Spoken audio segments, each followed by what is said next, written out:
Hi everyone, this is Haydn Zeis with Lanacera Investments. Thanks for coming to our weekly video on Fridays. Today we are going to be talking about commercial real estate and the different types of leases that you might see when investing in commercial real estate. There's three different types that we'll talk about today, and they're the most common in commercial real estate. So it's important to note that there are several variations of each lease type, and you're definitely going to want to talk to an attorney and a real estate broker before you review and sign any type of contract. Okay, so let's talk about the first one, triple net leases. You'll see this written out as NNN when somebody writes it out, but a true triple net lease, it's really simple.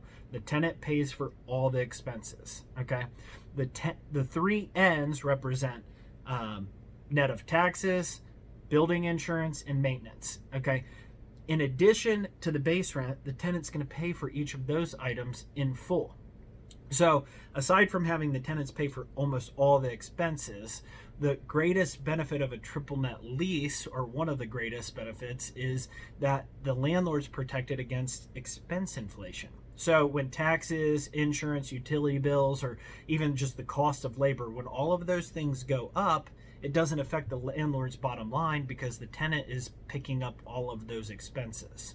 Okay, so triple net leases, they're most common in retail with freestanding buildings. You'll see them in Family Dollars, Dollar General, Starbucks, Walgreens, and other well-known companies. But it's not limited to just those, but for the most part, those are mostly triple net lease buildings.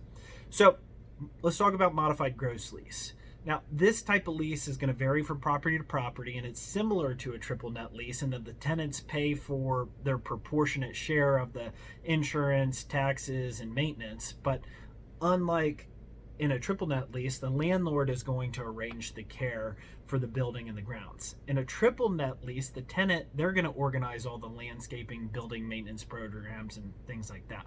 So some landlords, they prefer this type of arrangement because they've got more control over the maintenance program, and they're going to be able to make sure that the building is well kept. Okay, so gross leases. This is the third type of lease we're talking about today, and a gross lease is simple. The landlord pays for all the operating expenses. This is not a common type of lease in commercial real estate, but a few exceptions would be a shared office space. So this is where tenants, they'll rent an individual office out and they get just a single individual unit.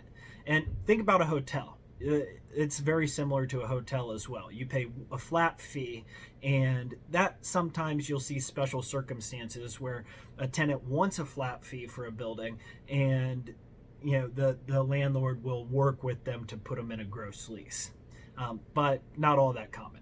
So really overall, the which lease to use really depends on the building and the tenant you have. We at Lanacera Investments, we own buildings that have each type of these agreements in place. Each are going to have their pros and cons, and I can't really say that I've got a preference for any particular lease that I like the most.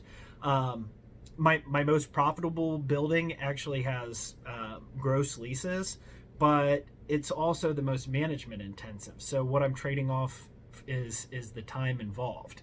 So having the right lease in place is definitely one of the most important aspects to owning commercial investment real estate.